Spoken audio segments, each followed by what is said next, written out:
Hello, I would like to show you today Medoc's search program that will allow the participant to adjust the temperature during the test using the patient response unit.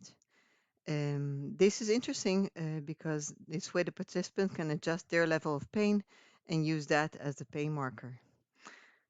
Let's just go to the search demo.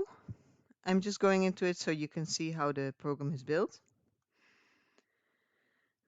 So let's say that we use the search device. We can use either the response unit, in which we use the yes and the no button, but you can also use the COVAS if you own one. We can use a normal baseline of 32 degrees.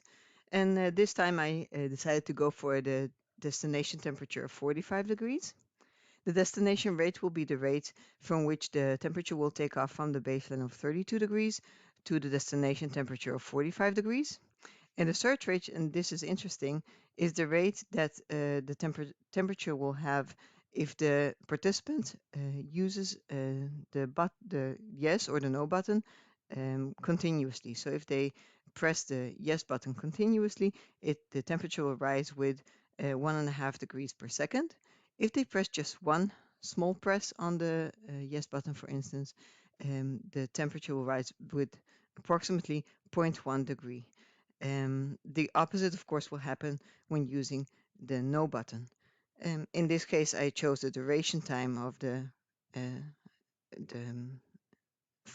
destination temperature of 30 seconds and just a trial of 1 trial. Let's just run the program and you can see how it works.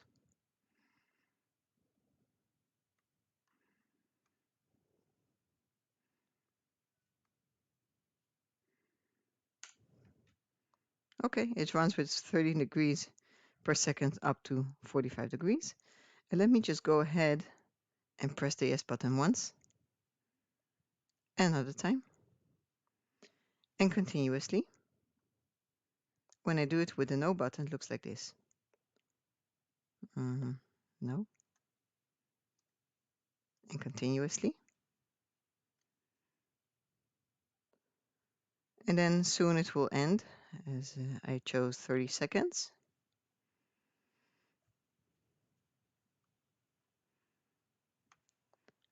I'm just saving the results for now. Let's go to the results section. When I take this file and export it to Excel, I'll just put it on my desktop for now. Ooh, excuse me.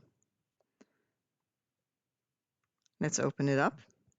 And then we can see over here the timestamp of in milliseconds and the temperature.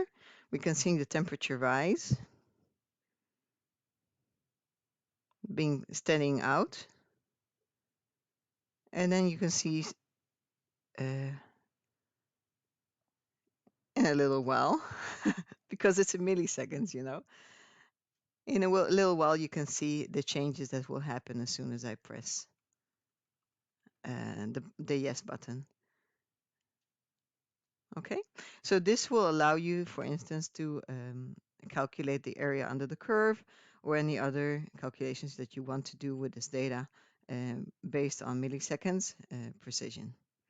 Thanks for listening.